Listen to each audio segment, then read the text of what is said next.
Hello everybody, welcome back to TechTube. I hope you all are doing great. So in today's episode, I'm gonna guide you through the tutorial video of how to get reply option on Instagram.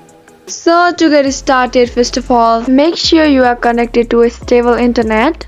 You may not be getting the reply option on Instagram because of your internet connection too. So make sure it is stable, and once it's done, go ahead and click on settings and then go ahead and click on general and click on iPhone storage and then click on Instagram and then offload the app.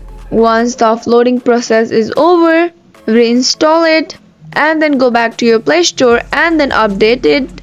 Once the update process is also completed, you won't be facing any problems to reply on your chats. So this is how easily you can get reply option on Instagram. I hope you found the video to be helpful. If yes, do not forget to subscribe to our channel and also press the notification bell for more updates.